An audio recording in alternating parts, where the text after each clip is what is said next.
Jean déclare la vie était la lumière, elle éclaire tout homme. Jean 1, 4, 9. Nous le voyons, nous ne pouvons pas dissocier la vie et la lumière. La lumière est dans cette vie, et la vie est en Christ seul.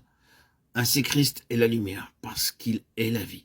Je suis le chemin, la vérité et la vie. Jean 14, 6. Seuls ceux qui passent par la mort peuvent voir. La lumière n'est pas spirituellement quelque chose que nous recevons, mais il est, lui, la lumière, comme il est la vie. En recevant Christ, il vient en nous comme notre vie et notre lumière. Que signifie cela pratiquement? Cette lumière qui est vie est concentrée dans l'esprit. C'est pourquoi Jésus dit qu'il sera pour nous ce qu'il est en lui-même, si nous le suivons. La lumière a pour effet de faire mourir ce qui fait obstacle à la vision. Lorsque la vie naturelle est mise de côté, Christ devient alors notre lumière, et nous marchons par la lumière de sa vie. Sans lumière, nous ne pouvons voir. Spirituellement, nous ne voyons les choses de Dieu que par la lumière de cette vie. Si nous vivons indépendamment de Christ, nous n'avons pas de lumière. Sa vie est claire uniquement si nous vivons pour le Fils. Cette lumière, cette intelligence sont dans la vie.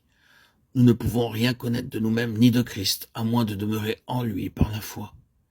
Vivre en lui et par lui nécessite tout d'abord de vivre pour Christ. Et cela signifie l'abandon de tout notre être à Christ. Seul le profond besoin de vivre pour lui, par amour pour lui, permet à l'esprit de faire couler cette vie dans les membres que nous sommes. C'est par elle que nous voyons progressivement les valeurs et les richesses infinies que nous possédons en Christ. La constitution du corps et son édification impliquent que nous ayons vu le but final que Dieu veut atteindre.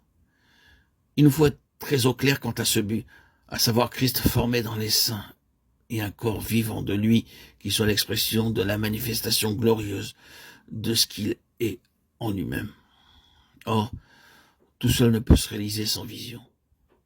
Le drame réside dans le fait douloureux qu'en raison de la cécité dont est frappé l'homme naturel, l'homme charnel, le vieil homme, il en résulte l'absence d'une telle vision dans le peuple de Dieu. La lumière, après avoir mis à mort, permet à la vie de se manifester. Tout ce qui a été vu est vivant. Christ est la vision de Dieu. Il est la vision et la révélation de ce qu'est la nouvelle création en lui. La croix demeure à jamais le chemin pour voir Christ, notre lumière, et celui qui est la vie de son corps. Le Seigneur travaille en vue d'un corps. La vie de la tête dans les membres ne peut aller au-delà de l'expérience que nous faisons de sa mort. Nous devons choisir délibérément et joyeusement la mort pour nous et la vie pour les autres. Ainsi la mort agit en nous et la vie agit en vous. 2 Corinthiens 4, 12.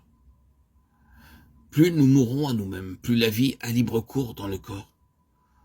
Nous avons à consentir à être livrés à la mort. Ce fut là le chemin que suivit l'agneau de Dieu. Et c'est ainsi que la voie fut ouverte pour la vie. Le corps s'édifie en suivant le chemin qu'a suivi Christ. Et sa vie n'est pas pour le membre seul, mais pour les membres. Il ne permettra jamais que nous l'utilisions à des fins personnelles. Quand nous vivons par elle, nous apportons le matériau le plus précieux pour édifier le corps. Et nous expérimentons que l'harmonie de cette vie se développe dans les membres. Ainsi, nous voyons le corps atteindre la maturité en suivant les lois de cette vie, celle de Christ, la tête.